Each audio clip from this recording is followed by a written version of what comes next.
Good morning बच्चों, कैसे हैं आप लोग। मैं राजन कुमार विद्या मंदिर क्लासेस में आप सभी का स्वागत करता हूं। चलिए, आशा करता हूं आप लोग अच्छे होंगे। इसका हम अध्याय 4 पॉलिटी सिविक्स जो है हम लोग का अध्याय 4 तक खत्म कर लिए थे। आज अध्याय 5 में आ रहे हैं। अध्याय 5 का है लोकतंत्र की चुनौतियां। अब बताइए आप लोग, लोकतंत्र में चुनौतियां क्या हो सकती हैं। लोकतंत्र की जो चुनौतियां होती है वो क्या क्या होती है। जैसे लोकतंत्र में क्या होता है, भ्रष्टाचार आ गया, और गांव में जो अनेक तरह का जो शोषण हो रहा है, ये सब क्या होता है, हम लोग को चुनौतियां हो जाएगा। यही सब चुनौतियां के बारे में आज हम लोग आगे इसी के बारे में जो ऑब्जेक्टिव क्वेश्चन है उसको देखेंगे। सब जो है जितना हम ऑब्जेक्टिव पढ़ा रहे हैं बहुत इंपॉर्टेंट ऑब्जेक्टिव है, ये सबको 4 से 5 बार आप लोग जरूर देखिए। आइए, फर्स्ट क्वेश्चन कर रहा है लोकतंत्र की सफलता निर्भर करती है। लोकतंत्र की जो सफलता होती है क्या चीज पर निर्भर करती है, नागरिकों के उदासीनता पर। अगर नागरिक उदासीन सफलता कर रहा है, यहाँ पे क्या कर रहा है, सफलता। अगर हम कोई भी पद सफल करेंगे तो क्या हमारे पास उदासीन रहेगा तो हम सफल करेंगे? नहीं करेंगे। नेक्स्ट है नागरिकों की गैर कानूनी कार्रवाई। नागरिकों पर हम गैर कानूनी कार्रवाई करेंगे तो हम सफल रहेंगे? नहीं होंगे। नागरिकों की विवेकपूर्ण सहभागिता पर, इसको छोड़ दीजिए अब तक। 4 नंबर में आई नागरिकों द्वारा अपनी जाति के हितों की रक्षा पर। नागरिकों द्वारा अपनी जाति, अपनी कह रहा है, खुद की जाति के हित करेंगे और दूसरा जाति को क्या करेंगे, नकार देंगे, तो ये होगा? कभी नहीं होगा। थर्ड में देखिए नागरिकों की विवेकपूर्ण सहभागिता। नागरिकों की विवेकपूर्ण क्या होता है, आगे बढ़ना होता है विवेकपूर्ण, और सहभागिता पर, तो ये क्या हो जाएगा, मेरा यही सही हो जाएगा। आप क्वेश्चन में ही आंसर देखिए, सब यहीं पे लिखा हुआ है। लोकतंत्र की सफलता, सफल कैसे होंगे हम? पॉजिटिव थॉट पे जाएंगे तो सफल होंगे, नेगेटिव पे जाएंगे तो सफल होंगे? नहीं होंगे। तो पॉजिटिव क्या है, उदासीनता होगा? नहीं होगा। गैर कानूनी होगा? नहीं होगा। अपनी जाति कहेंगे, यहाँ पे जाति गलत, अपनी जाति कहेंगे, होगा? नहीं होगा। तो क्या होगा, विवेकपूर्ण सहभागिता। क्या मारेंगे, ऑप्शन नंबर 3। कोई दिक्कत? आइए आगे बढ़ते हैं। लोकतांत्रिक, सेकेंड क्वेश्चन है लोकतांत्रिक व्यवस्था में सत्ता के विकेंद्रीकरण की दृष्टि से कौन सा संवैधानिक संशोधन महत्वपूर्ण रहा है? लोकतांत्रिक व्यवस्था में सत्ता के विकेंद्रीकरण की दृष्टि से कौन सा संवैधानिक संशोधन सबसे महत्वपूर्ण रहा है? 40वां संविधान संशोधन, 42वां संविधान संशोधन, 73वां और 74वां, या 87वां संविधान संशोधन? अब देखिए क्वेश्चन कर रहा है लोकतांत्रिक व्यवस्था में इसमें से कौन सा दृष्टि सबसे संवैधानिक संशोधन महत्वपूर्ण रहा है, पूछ रहा है। लोकतंत्र के रेस्पेक्ट से देखेंगे तो महत्वपूर्ण कौन रहेगा? अब देखिए 40वां नहीं होगा, 42वां संविधान संशोधन भी नहीं होगा, 87वां भी नहीं होगा। अब यहाँ पे 73वां और 74वां, 73वां क्या चीज से रिलेटेड है? 73 संविधान संशोधन क्या चीज से रिलेटेड है? पंचायती राज से। क्या है? पंचायती राज से। और 74 क्या चीज से रिलेटेड है? नगर पालिका, नगर निगम और नगर परिषद से। अब देखिए यहाँ पे लोकतंत्र में क्या होता है, पंचायत होगा, नगर पालिका होगा, नगर निगम होगा और नगर परिषद होगा। तो हम उसी से रिलेटेड कौन होगा, लोकतंत्र से रिलेटेड कौन हो जाएगा? 73वां और 74वां संविधान संशोधन। क्या हो जाएगा? 73वां और 74वां संविधान संशोधन। कोई दिक्कत? आइए नेक्स्ट आगे बढ़ते हैं। आइए, लोकतंत्र एक शासन है। लोकतंत्र कह रहा है एक शासन है जिसमें क्या होती है, लोकतंत्र एक शासन है जिसमें क्या होती है, जनता क्या होती है, सामाजिक व्यवस्था है, आर्थिक है, विशेष मनोवृत्ति है, और या उपयुक्त तीनों है। बताइए, लोकतंत्र एक शासन है जिसमें जनता क्या होती है, सॉरी, लोकतंत्र एक शासन है जिसमें क्या होती है, सामाजिक व्यवस्था होगी कि नहीं होगी? लोकतंत्र में समाज की व्यवस्था किया जाता है कि नहीं किया जाता है? किया जाता है।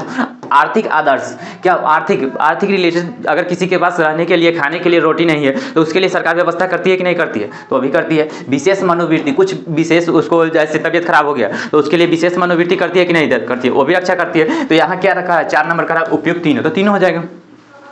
कोई दिक्कत? उपयुक्त तीनों। आप लोग ध्यान से पढ़िए। यहाँ पे देखिए, आप लोग जब रजाई में बैठे हुए रहते हैं तो कम से कम कान उन में खोल के बैठिए अंदर रूम में।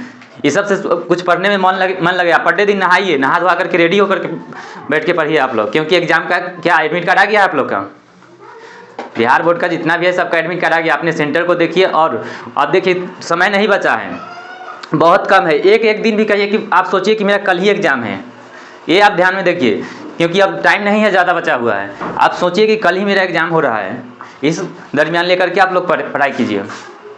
अपने अपने सेंटर को देखिए और अच्छे से तैयारी में लग जाइए क्योंकि टाइम नहीं है अब। आइए नेक्स्ट 4 नंबर का रहा है क्वेश्चन, लोकतंत्र के मार्ग की सबसे बड़ी बाधा। सबसे बड़ी बाधा लोकतंत्र के मार्ग, लोकतंत्र का मार्ग मतलब क्या होता है? रास्ता। इस सबसे बड़ी बाधा मतलब रुकावट। क्या कह रहा है? रुकावट क्या हो सकती है? सबसे बड़ी लोकतंत्र में रुकावट क्या हो सकती है? अशिक्षा, राजनीतिक जागृति, लोकतंत्र में आस्था या सामाजिक समानता। बताइएगा लोकतंत्र की जो मार्ग होता है उसकी सबसे बड़ी बाधा क्या हो सकती है?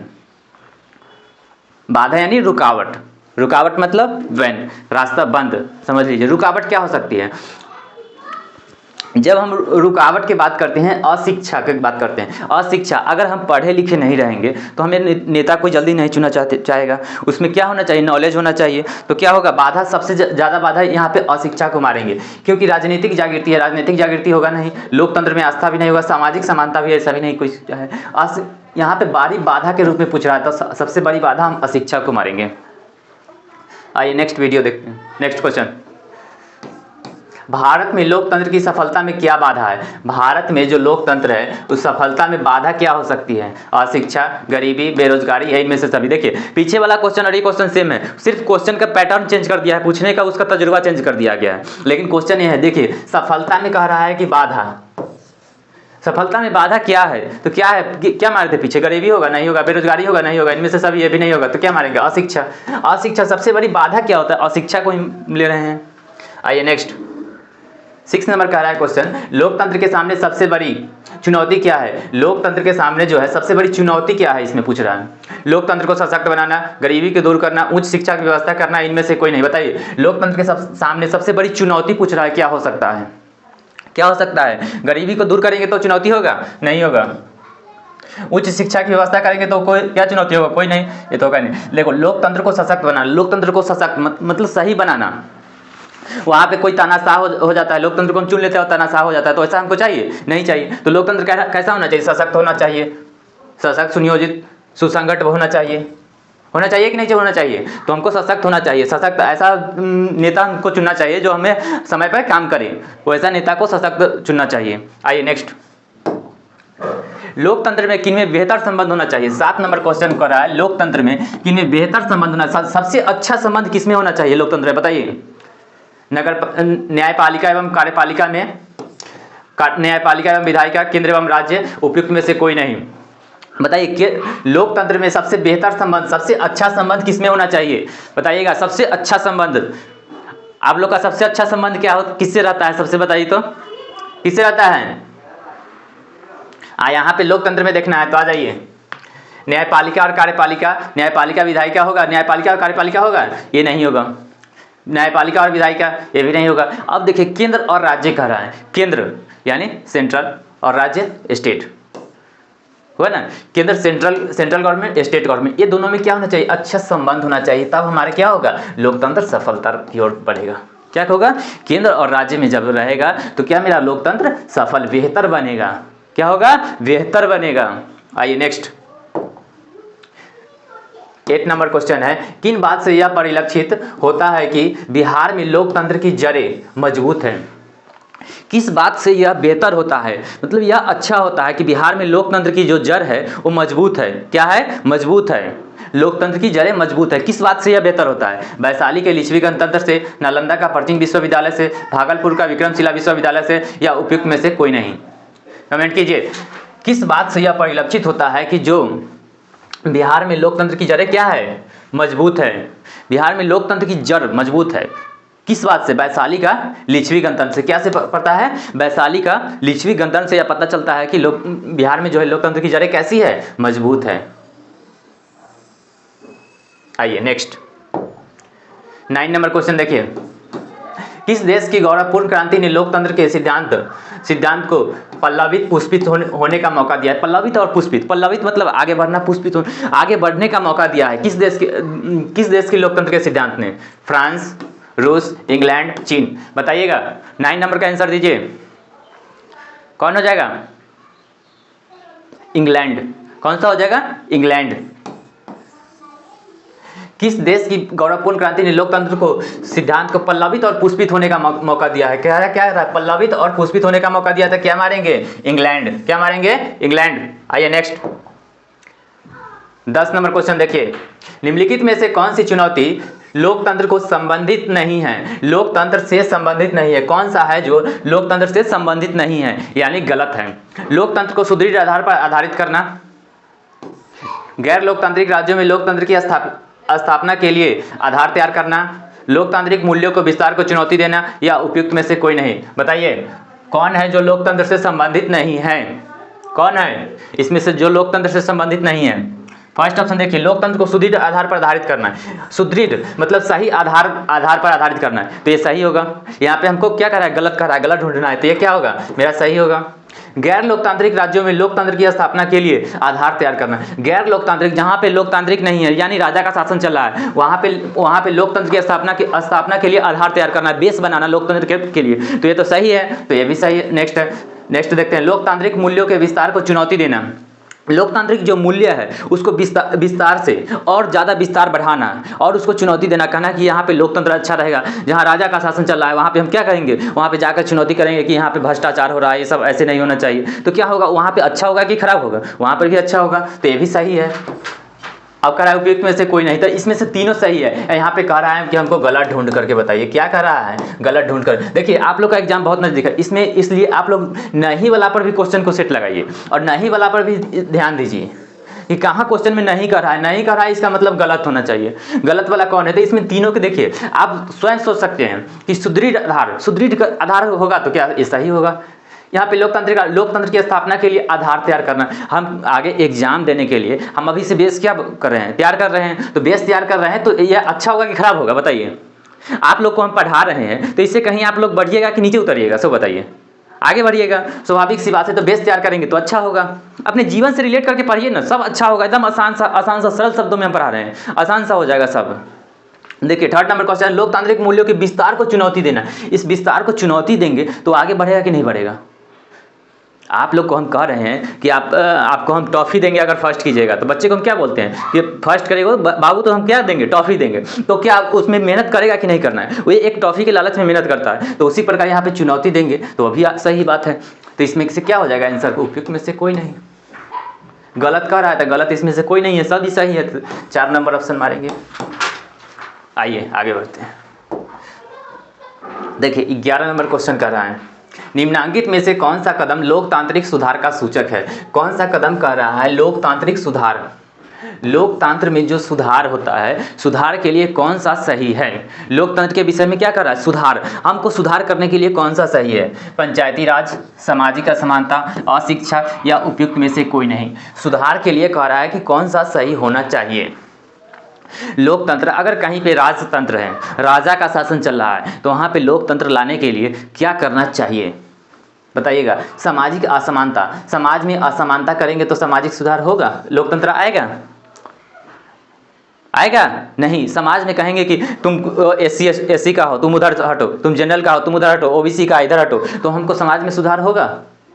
क्या होगा? सामाजिक असमानता होगा। अशिक्षा, किसी के पास शिक्षा नहीं है, अगर शिक्षा हम लोग नहीं ग्रहण करेंगे तो क्या हमको नॉलेज होगा कि हाँ लोकतंत्र क्या होता है, राजतंत्र क्या होता है, लोकसभा क्या होता है, संसद क्या होता है, ये सब की जानकारी मिलेगा? अगर मेरे पास शिक्षा रहेगा तब तो जानकारी मिलेगा। तो शिक्षा भी जरूरी है। यहाँ पे कह रहा है अशिक्षा रहेगा तो मिलेगा? नहीं मिलेगा। उपयुक्त में से कोई नहीं, ये भी नहीं होगा। अब देखिए यहाँ पे कह रहा है पंचायती राज। लोकतंत्र बनाने के लिए हम लोग को क्या चाहिए? एक पंचायत का गठन करना चाहिए। क्या करना चाहिए? पंचायत का गठन करना चाहिए। उससे क्या होगा? लोकतंत्र के सुधार का सूचक होता है। पंचायत बना करके, अगर देखिए एक चीज़ आप सोचिए, अगर हम 10 लोग रहते हैं घर में, 10 लोग में क्या हुआ?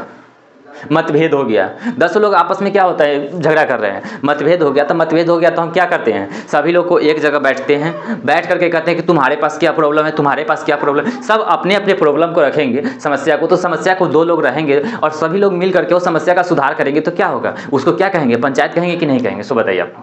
कहेंगे? तो वही बस वही हो गया पंचायत। कह रहा है लोकतांत्रिक सुधार का सूचक कौन होगा? तो पंचायती राज होगा। 10 लोग बैठ करके और एक निर्णय लेते हैं तो उसको क्या करते हैं? पंचायत करते हैं। इसको रटना नहीं है। बहुत ऐसा क्वेश्चन होता है जो रटने है, कॉन्सेप्ट पर आधारित है। सिर्फ सोच को डेवलप कीजिए। हम लोग क्या करना है तो आपको ही करना है। हम क्या देने आए हैं आपको? मार्गदर्शन देने आए हैं, एक तरह से कैसे आगे बढ़ते हैं, सीढ़ी पर चढ़ना सिखाने आए हैं। करना तो आपको है, ये हम याद करके आपको एग्जाम में नहीं जाएंगे बताने, लेकिन क्या करना है आपको सोच करके आंसर देना है इसमें कि कैसे हम आगे बढ़े। रटिएगा, ज़्यादा क्वेश्चन रटने वाला नहीं होता है, बहुत कम क्वेश्चन डेट उठ होता है वो रट लीजिए, लेकिन ये सब रटिएगा तो कितना रटिएगा, कितना दिमाग में रहेगा रट करके। कितना भी रटिएगा, आज रटिएगा कल भोर पड़ जाएगा, कल याद रहेगा परसों भूल जाइएगा। होगा कि नहीं होगा? जरूर होगा। तो देखिए क्या करना है इसमें से क्वेश्चन से रिलेट करके आप देखिए, खुद सोचिए कि लोकतांत्रिक सुधार का सूचक कौन हो सकता है। तो ये नहीं होगा, असमानता कह रहा है, अशिक्षा भी नहीं होगा, तो क्या होगा? पंचायती राज होना चाहिए। क्योंकि हम अपने घर में 10 लोग रहते हैं, 10 लोग में अगर मुठभेड़ होता है, झगड़ा होता है, तो कुछ 10 लोग बैठ करके और समस्या को सुलझाते हैं, तो उसी को क्या कहते हैं? पंचायती राज कहते हैं। कोई दिक्कत? आइए नेक्स्ट 12 नंबर क्वेश्चन का है, दुनिया के देशों में लोकतांत्रिक व्यवस्था आज भी नहीं है। दुनिया के कितने देश हैं जहां पे लोकतांत्रिक व्यवस्था आज भी कायम नहीं है? हर एक देश में अभी तक लोकतांत्रिक व्यवस्था नहीं है। क्या कर रहे हैं?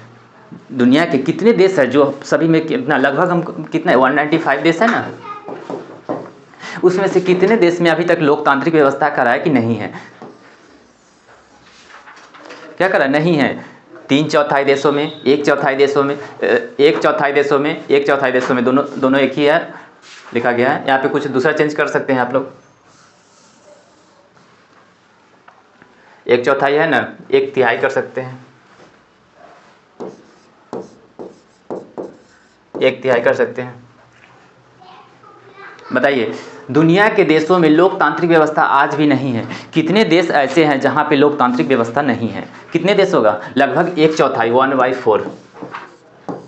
1/4 देश में अभी तक, अगर कुछ कुल कितना है 200 है, तो 200 में से कितना, 200 का 1/4 निकालेंगे तो कितना हो जाएगा? 1/4, 1/4 कितना होगा? 50। लगभग कितना? 50। 200 अगर देश है तो उसमें से 50 देश में क्या होगा? लोकतांत्रिक व्यवस्था नहीं होगा। आइए नेक्स्ट, क्या मारेंगे? 1/4। कॉन्सेप्ट को समझिए आप लोग। दुनिया के लोकतांत्रिक व्यवस्था आज भी नहीं है, तो कितने? 1/4। कितना रखना है? 1/4। क्या रखना है? 1/4, 1/4। आइए नेक्स्ट देखिए, 13 नंबर क्वेश्चन कह रहा है, भारतीय लोकतंत्र की कमजोरियों को दूर करने के लिए सर्वश्रेष्ठ उपाय क्या है?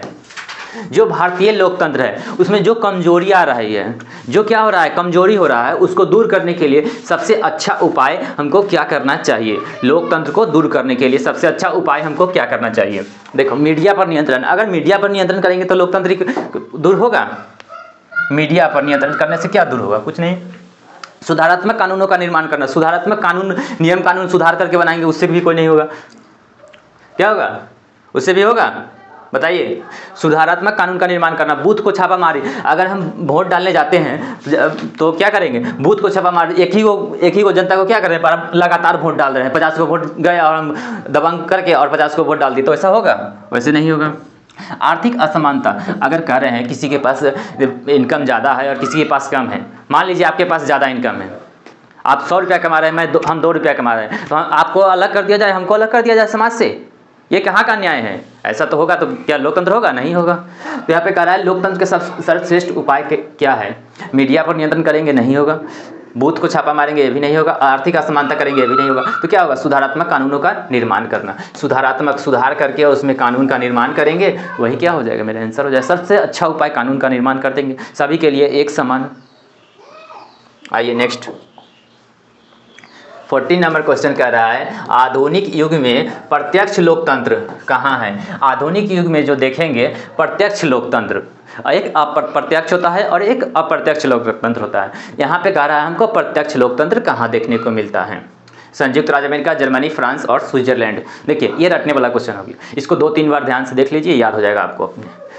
डायरेक्ट यहाँ पे ध्यान देखना है, प्रत्यक्ष लोकतंत्र कहाँ है? अभी प्रेजेंट में प्रत्यक्ष लोकतंत्र कहाँ है? स्विट्जरलैंड में। क्या मारेंगे?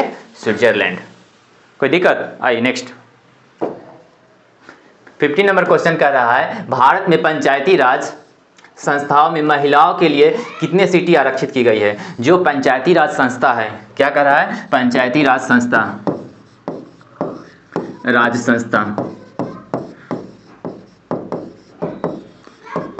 पंचायती राज संस्था में महिलाओं के लिए कितने सीटें आरक्षित की गई है, कितने सीटें आरक्षित कर दी गई है? पंचायती राज में महिला के लिए कितने सीट आरक्षित की गई है? कितना मारेंगे? 33% जो आरक्षित सीटें की कर दी गई है। कितना प्रतिशत मारेंगे? 33%। 33% महिलाओं के लिए क्या की गई है? सीट को आरक्षण दिया गया है। आइए नेक्स्ट क्वेश्चन, 16 नंबर क्वेश्चन कह रहा है भारत में भाषा के आधार पर राज्यों का पुनर्गठन किस वर्ष किया गया था? जो भाषा के आधार पर जो राज्य बना था, सबसे पहला राज्य कौन बना था भाषा के आधार पर? आंध्र प्रदेश। भाषा के आधार पर किस राज्य का गठन किया गया था? आंध्र प्रदेश का गठन किया गया था। और किसने किया था? पंडित जवाहरलाल नेहरू। पंडित जवाहरलाल नेहरू।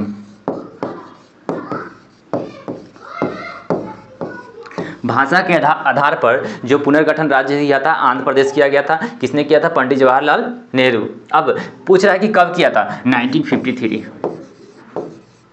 कब? 1953 में। कब किया गया था? 1953 में किया गया था। भाषा के आधार पर राज्यों का पुनर्गठन किस वर्ष किया गया था? 1953 में किया गया था। कहाँ किया गया था? कौन सा राज्य था? आंध्र प्रदेश राज्य था। और किसके पुनर्गठन किया था? किसने? पंडित जवाहरलाल नेहरू ने। आइए नेक्स्ट, गठबंधन सरकार की पकड़ क्या कर रहा है? गठबंधन सरकार की पकड़ प्रशासन पर कैसी होती है? 17 नंबर क्वेश्चन है, गठबंधन सरकार की जो पकड़ होती है प्रशासन पर कैसी होती है? बताइएगा कैसी होती है? गठबंधन एक जगह मिला हुआ, सरकार की जो पकड़ होती है प्रशासन पर कैसी होती है? मजबूत, अति मजबूत, कठोर या ढीली? अब सोचिए, आप लोग थोड़ा सा सोचिए इस पे। किस गठबंधन कहने का अर्थ मतलब 10 गो लोग मिल करके और एक संगठन बनाते हैं। एक संगठन है, इसमें 10 लोग चला रहे हैं। जो जितना लोग मान लीजिए 10 लोग चला रहे हैं, 10 लोग हो गया ना, 10 लोग इस गठबंधन को चला रहे हैं। और वहाँ पे जो इस क्षेत्र है मतलब बिहार राज्य है, इसमें 10 गो लोग चला रहे हैं, ठीक। और यहाँ का जो प्रशासन होगा, यहाँ का जो प्रशासन होता है और इसको देख रेख कौन करेगा? 10 मिल करके करेगा ना। तो 10 अगर सोच ले, एक कहेगा कि ये देख लेगा, ये कहेगा कि ये देख लेगा, ये कहेगा कि ये देख लेगा, ये कहेगा कि ये देख लेगा, ऐसे ही सब एक दूसरे पर निर्भर होता है। वहाँ की सरकार कैसी होगी? प्रशासन पर क्या होगा? प्रशासन पर कैसी असर होगा? मजबूत होगा? नहीं होगा, क्योंकि सब एक दूसरे, देखिए आज के ज़माने में हम लोग क्या होते हैं, एक दूसरे पर डिपेंड हो जाते हैं कि 10 लोग हैं तो वो कर लेगा, तो वो कर लेगा, उसमें क्या हो जाता है, काम खत्म हो जाता है। तो यहाँ पे सब सोच रहा है कि वो कर लेगा तो वो कर लेगा, तो मजबूत होगा नहीं, अति मजबूत तो होगा ही नहीं, कठोर भी नहीं होगा, क्या होगा? ढीली हो जाएगी। वो कहेगा कि हम कर देते हैं, प्रशासन भी क्या हो जाएगा? ढीला हो जाएगा। सिंपल सा बात है, बस सोच करके आंसर दीजिए। प्रशासन कैसी हो जाएगी? ढीली हो जाएगी। आइए नेक्स्ट, 18 नंबर क्वेश्चन कर रहा है, लोकसभा में निर्वाचन हेतु कुल सीटों की संख्या कितनी है? अब लोकसभा है, देखिए एक संसद होता है, इसके 2 सदन होते हैं, लोकसभा और राज्यसभा। क्या होते हैं? लोकसभा और राज्यसभा। संसद क्या अनुच्छेद है? 79, ये 80 और ये 81। संसद के 2 सदन होते हैं, लोकसभा, राज्यसभा। ये दोनों क्या बनाते हैं? कानून बनाने का काम करते हैं। कानून कौन पास करता है? राष्ट्रपति, प्रेसिडेंट। आइए, अब यहाँ पे कह रहा है लोकसभा के निर्वाचन हेतु कुल सीट की संख्या। लोकसभा में निर्वाचन यानी वोट के लिए कितने सीटों होना चाहिए? 542, 544, 543, 545। लोकसभा में जो निर्वाचन होता है उसके लिए कितने सीट चाहिए? 543 सीट चाहिए। कितने सीट का निर्वाचन होता है? 543 पर। बहुत अच्छा क्वेश्चन था ये, ध्यान रखिएगा। 19 नंबर को रहा है, 15वीं लोकसभा चुनाव में कांग्रेस को प्राप्त सीटों की संख्या कितनी है? जो 15वीं लोकसभा था उसमें कांग्रेस को कितना सीटें प्राप्त हुआ था? कितना सीट प्राप्त हुआ था बताइएगा? 19 नंबर क्वेश्चन है, 15वीं लोकसभा चुनाव में कांग्रेस को कितना सीट प्राप्त हुआ था? 202 सीट प्राप्त हुआ था। कांग्रेस को कितना सीट प्राप्त हुआ था? 202, 202।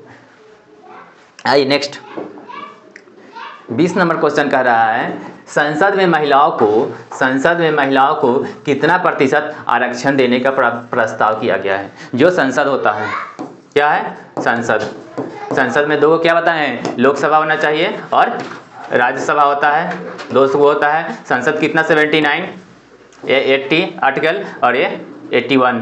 राष्ट्रपति इसका क्या करता है? प्रेसिडेंट, जो भी नियम कानून बनता है उसको पास करता है। आइए, संसद में महिला, उसमें महिला का कितना प्रतिशत भागीदार दिया गया है? कितना दिया गया आरक्षण, कितना प्रतिशत किया गया है? 33% आरक्षण का बात किया गया है महिला के बारे में। कितना प्रतिशत आरक्षण का बात किया गया? संसद में पूछेगा तो कितना प्रतिशत? 33%। कितना कितना? 33% का आरक्षण का बात किया गया है। आइए नेक्स्ट 21 नंबर क्वेश्चन कर रहा है, बिहार विधानसभा का पिछला चुनावी वर्ष क्या होता है? बिहार विधानसभा था, उसका पिछला चुनावी वर्ष क्या है? जो बिहार विधानसभा हुआ था पीछे, उसका चुनावी वर्ष क्या है? बताइएगा क्या है? बिहार विधानसभा जो इससे पीछे हुआ था, उसका चुनावी वर्ष क्या है? अभी हुआ है जो 2024 में हुआ है, तो इसके पिछला चुनाव वर्ष, अभी नहीं हुआ है चुनाव वर्ष, इसका पिछला चुनावी वर्ष क्या होता है? 2020 होगा। कब क्या होगा? 2020। उससे पहले कब हुआ था? भारत कितना साल पर होता है? 5 साल पर होता है। 2015 में हुआ, 2020, अब फिर 25 में होगा अभी विधानसभा का चुनाव। आइए नेक्स्ट, श्रीलंका में संघर्ष है। 22 नंबर क्वेश्चन है, श्रीलंका में संघर्ष है उल्फा एवं सरकार के बीच। जो श्रीलंका में संघर्ष चल रहा है, संघर्ष का मतलब क्या होता है? मेहनत। दो लोगों के बीच संघर्ष है। क्या है? उल्फा एवं सरकार के बीच संघर्ष कर रहा है। उल्फा के सरकार है या सरकार के बीच? उल्फा एवं लिट्टे के बीच, लिट्टे एवं सरकार के बीच, नक्सली एवं सरकार के बीच। बताइए श्रीलंका में जो संघर्ष चल रहा है, किसके किसके? दो लोगों के बीच संघर्ष चलता है हमेशा। क्या हो? एक लोग के बीच संघर्ष चलेगा? कभी नहीं चलेगा। एक लोग जब कहेगा तो वो कहेगा हम तो ऐसे ही जीत जाएंगे, तो उसमें संघर्ष क्या करना है? कुछ नहीं करना है। तो हमेशा दो लोगों के बीच होता है। अब बताइए इसमें से दो लोग है तो कौन कौन है? बताइए, कमेंट कीजिए। आप कमेंट करते रहे, देखिए क्वेश्चन देखिए, उसके आंसर नीचे कमेंट कर दीजिए। कमेंट कर दीजिएगा तो उससे आपको क्या होगा? याद होगा। और अगर आप लिख देते हैं वहाँ पे कमेंट में तो और बेटर हो जाएगा, आपको याद ही हो जाएगा वो क्वेश्चन। आप जैसे इसका आप आंसर जान रहे हैं, श्रीलंका में संघर्ष का क्या कारण होता है? लिट्टे एवं सरकार के बीच क्या होता है? लिट्टे एवं सरकार के बीच संघर्ष होता है। तो बस लिट्टे एवं सरकार हम लिख देंगे तो आपको क्या हो जाएगा? उससे याद हो जाएगा ये। आइए नेक्स्ट, पर ये तो हाथ पैर थोड़ा सा डुलाइए। ऐसा नहीं कि रजाई में बैठे तो कुछ नहीं कर रहे हैं, हाथ पैर डुलाइएगा तब तो ये एग्जाम होगा। मेहनत करते रहिए, हमेशा कुछ ना कुछ कीजिए। आइए नेक्स्ट क्वेश्चन क्या कर रहा है? 23, सूचना का अधिकार से लोग होते हैं। जो सूचना का अधिकार होता है उससे लोग में क्या होते हैं? क्रांतिकारी, उग्रवादी, शांतिवादी या जागरूक? बताइएगा। सूचना का अधिकार से लोग क्या हो जाते हैं? क्रांतिकारी हो जाते हैं, उग्रवादी हो जाते हैं, शांतिवादी हो जाते हैं, जागरूक हो जाते हैं। सूचना मतलब क्या होता है ये पहले आप लोग देखिए। सूचना मतलब क्या हो गया? अगर मान लेते हैं, देखिए आपका एग्जाम है, एग्जाम कितने से है? 17 से है, 17 फरवरी से। 17 फरवरी से है। ये सूचना हमको मिला कि नहीं मिला? किसके माध्यम से मिला? टीचर के माध्यम से मिला, कोई न्यूज़ के माध्यम से मिला, या एडमिट कार्ड के माध्यम से मिला? कहीं से भी तो आपको ये सूचना मिल रहा है कि नहीं मिल रहा है? तो जब सूचना मिला तो इसका अधिकार से लोग क्या होते हैं? क्रांतिकारी हो जाते हैं। अगर हमको इसका सूचना एग्जाम का मिला तो हम क्रांतिकारी होंगे? नहीं होंगे। उग्रवादी होंगे? नहीं होंगे। शांतिवादी होंगे? शांतिवाद रहने से क्या होगा? कुछ नहीं होता। और जागरूक हो जाएंगे हम लोग। क्या होंगे? अगर हमको एडमिट कार्ड मिल गया है तो क्या है? हम जागरूक हो गए हैं कि मेरा एग्जाम कब से है? 17 से है। हमको क्या मेहनत को और बढ़ा देना चाहिए। क्या करना चाहिए? मेहनत को और बढ़ा देना चाहिए, जागरूक होना चाहिए। और जागरूक हो जाएंगे हम अपने एग्जाम के प्रति। क्या हो गए? जागरूक हो गए। देखिए आप लोग अभी कितना दिन है? 15 दिन भी बचा हुआ है, 20 दिन भी बचा हुआ है। इतना भी आप मेहनत कर लीजिएगा तो बहुत है। इतना दिन भी पास होने के लिए बहुत है। अरे 400 पार नहीं आएगा, कम से कम पास तो हो जाएंगे। पास हो जाएंगे तो एक समाज में हमको नियम तो बन जाएगा, एक इमेज बन जाएगा मेरा कि हाँ हम पास हुए हैं। समझ गए? इसलिए आप लोग जागरूक हो जाइए। क्या हो जाइए? जागरूक हो जाइए एग्जाम के प्रति। आइए नेक्स्ट 24 का है, जनरल पिनोसे की सरकार का संबंध किससे है? जनरल पिनोसे जो है सरकार का संबंध किससे है? चिली, पोलैंड, घाना या इराक? बताइएगा। 24 नंबर क्वेश्चन कह रहा है, जनरल पिनोसे की सरकार का संबंध किस देश से है? किस देश से है? चिली। याद रखिएगा जनरल पिनोसे, बस इतना ही याद रखिए। जनरल पिनोसे किससे है? चिली से। जनरल पिनोसे किससे है? चिली से। आइए नेक्स्ट 25, मोरालेज कहाँ का प्रधानमंत्री बना था? मोरालेज जो था वह प्रधानमंत्री बना था, तो कहाँ का प्रधानमंत्री बना था? बताइएगा। नेपाल का, बोलाविया का, घाना का या चीन का? मोरालेज कहाँ का प्रधानमंत्री बना था? बोलाविया। क्या मारेंगे? बोलाविया का प्रधानमंत्री बना था। मोरालेज कहाँ का प्रधानमंत्री बना था? बोलाविया का प्रधानमंत्री बना था। आइए नेक्स्ट क्वेश्चन कर रहा है 26 नंबर का रहा है, लिच्छवी गणतंत्र भारत के किस राज्य में अवस्थित है? लिच्छवी जो गणतंत्र है भारत के किस राज्य में है? बिहार, उड़ीसा, झारखंड, उत्तराखंड। बताइएगा लिच्छवी जो गणतंत्र है भारत के किस राज्य में है? भारत में कितने राज्य हैं? किस राज्य में बताइएगा पहले। भारत में कितने राज्य हैं? 28। केंद्र शासित प्रदेश कितने हैं? कितने हैं? 8। 28 राज्य, 8 केंद्र शासित प्रदेश। जिला की संख्या कितनी है? 38। 38 जिला है। आइए, कह रहा है लिच्छवी गणतंत्र किस राज्य में होता है? लिच्छवी गणतंत्र किस राज्य में है? उड़ीसा, बिहार, उड़ीसा, झारखंड और उत्तराखंड। किस राज्य में है? बिहार में। अपना बिहार। लिच्छवी गणतंत्र पूछेगा तो कहाँ मारेंगे? अपना बिहार। लिच्छवी गणतंत्र अपना बिहार। कोई दिक्कत? आइए नेक्स्ट 27 का रहा है किस देश में जल संघर्ष एक मुद्दा बनकर उभरा है? जल संघर्ष मतलब जल का संघर्ष, जल नहीं मिलने के कारण, जल ज्यादा होने के कारण जो जल के बारे में संघर्ष था वो किस देश में उभरा है? बस इतना ही क्वेश्चन कर रहा है। France, Germany, Bolivia, Pakistan. बताइएगा जल का संघर्ष जो है वो किस देश में उभरा है? किस देश में उभरा है? क्या मारेंगे? बोलिविया। बोलिविया देश जो है ये जल संघर्ष होता है, जल के बारे में संघर्ष, या जल ज़्यादा हो जाए, कमी हो जाए, उसके बारे में संघर्ष कहाँ करना पड़ा है? तो क्या, कौन सा देश था? बोलिविया। क्या होगा? बोलिविया। आइए नेक्स्ट 28 नंबर क्वेश्चन कह रहा है ब्रिटेन में किस वर्ष सार्वजनिक व्यस्त मताधिकार को मान्यता मिली थी? ब्रिटेन में किस वर्ष जो है सार्वजनिक व्यस्त मताधिकार को, सार्वजनिक व्यस्त मताधिकार, सार्वजनिक मतलब सभी को, सार्वजनिक मतलब क्या होगा? सभी को, जितना भी जनता है, यानी 18 वर्ष से ऊपर के उम्र के जितना भी लोग हैं वो सभी को सार्वजनिक व्यस्त मताधिकार, सार्वजनिक व्यस्त वो पुरुष 18 वर्ष से ऊपर के हो गए, मताधिकार, मत का अधिकार यानी वोट डालने का अधिकार की मान्यता कब मिली थी? जो भी लोग हैं कितना 18 वर्ष से ऊपर है उनको मत देने का अधिकार यानी वोट डालने का अधिकार मिला था। कब से मिला था?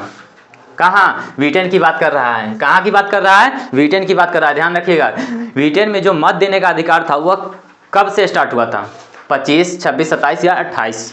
1928 में ब्रिटेन में जो मत देने का अधिकार सभी को बना दिया गया था। औरत हो, पुरुष हो, जितना महिला हो, सभी को 18 वर्ष से ऊपर जितने लोग हैं सभी को मत देने का अधिकार बना दिया गया था। कोई दिक्कत? आइए नेक्स्ट बढ़ते हैं 29 नंबर मिली जुली सरकार में संभव नहीं है।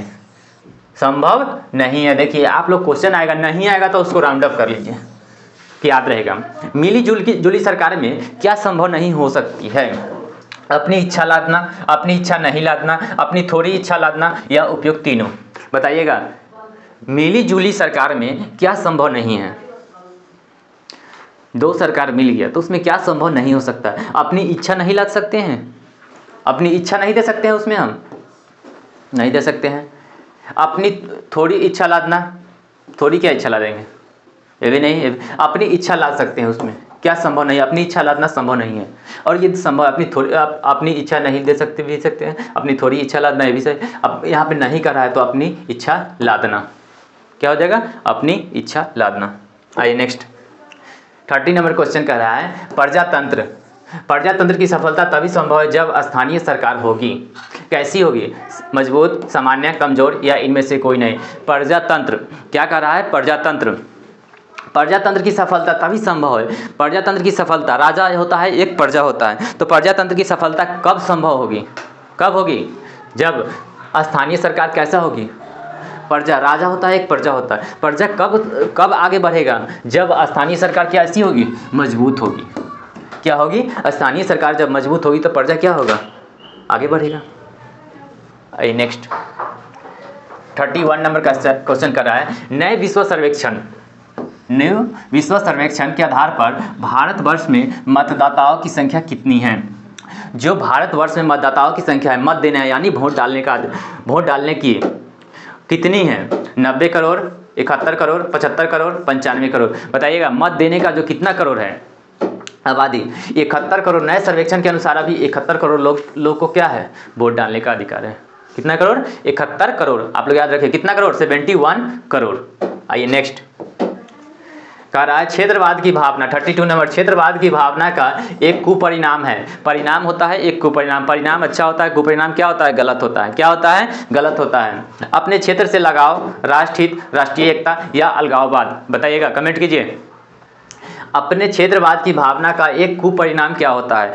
परिणाम होता है कुपरिणाम। अपने क्षेत्र से लगाव रखेंगे तो परिणाम निकलेगा कि नहीं निकलेगा? निकलेगा। राष्ट्र के हित में चलेंगे तो निकलेगा कि नहीं निकलेगा? निकलेगा। राष्ट्रीय एकता, हम लोग एक रहेंगे तो सही रहेंगे कि नहीं रहेंगे? बताइए, रहेंगे ना?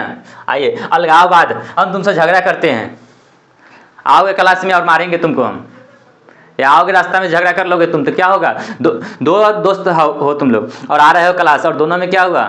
झगड़ा हो गया। काहे? लिट्टी खाने के चलते। काहे कर लिया हो झगड़ा? लिट्टी खाने के चलते। तो क्या होगा? दोनों में क्या होगा? अलगाववाद हो जाएगा। तो अलगाववाद मारेंगे। देखिए, कुपरिणाम कर रहा है, तो ये सब तो सही है, सही है, ये भी सही है, तो कुपरिणाम कर रहा है तो कौन गलत है? तो है ना गलत है। आइए नेक्स्ट, नेपाल में राजशाही कितने वर्ष चली थी? नेपाल में जो राजशाही मतलब राजा का शासन कितने वर्ष तक चला था? 246, 245, 247 या 240? आइए, क्वेश्चन कर रहा है नेपाल में जो है राजा का शासन कितने वर्ष तक चला था? कितने वर्ष तक चला था? 240। कितने वर्ष तक चला था? 240 वर्ष तक। और नेपाल में जो है लोकतंत्र की स्थापना फिर कब हुआ था? 2008। पूछेगा तो कब मारेंगे? 2008। नेपाल में लोकतंत्र की स्थापना कब हुआ था? 2008। और पूछेगा राजा का शासन कब तक चलता था? तो 2008 तक ही मारेंगे। 2008 के बाद क्या हुआ? लोकतंत्र बन गया था। ठीक, इसका आंसर नेपाल में राजशाही कितने वर्ष तक चला था? तो क्या राजा का शासन कितने वर्ष तक? 240, और 2008 में समाप्त हो गया था। 2008 में लोकतंत्र की स्थापना कर दिया गया था। चलिए, आज मेरा समाप्त यहीं पे क्या हो गया? सेशन हम समाप्त करते हैं। इतना जो अभी हम क्वेश्चन, अब आज हम कितना 33 क्वेश्चन लिए हैं पॉलिटी का। ये लोकतंत्र की चुनौती से सब हम बहुत महत्वपूर्ण क्वेश्चन हम आज लेकर के आए हैं। जो भी मेरा क्वेश्चन रहता है एग्जाम की दृष्टि से लेकर के हम आते हैं। चलिए, इसको आप लोग अच्छा लगा हो लाइक कीजिए, शेयर कीजिए और सब्सक्राइब कीजिए। देखिए, आप लोग इसको देखते रहिए, उसमें कमेंट कीजिए। ऐसा ना हो कि आप लोग देखते रहिए सिर्फ, उससे नहीं होगा। आप इसको कमेंट कीजिएगा ना, इसमें आपका याद हो जाएगा वहीं पे। आप जैसे सोचिए, कैसे भी सोच करके आप देखिए कि एग्जाम मेरा क्वालिफाई करना है। अभी से आप सोचिए इतना कि हम क्या करना है? एग्जाम हम क्वालिफाई करना है, 300 पार जाना है। बस इतना दिमाग में रखिए आप लोग, कम से कम 300 पार करना है। तब अभी से रख लीजिए, 1 महीना अभी बचा हुआ है, जितना ज़्यादा से ज़्यादा हो सके रिवीजन मार दीजिए आप लोग। जैसे हो सोच लीजिए, दिमाग में इतना ही रखिए, कैसे हो भी हो हमको एग्जाम पास करना है। बस इतना दिमाग रखिएगा तो आप लोग पास हो जाइएगा। मेहनत करते रहिए। जय हिंद, जय भारत।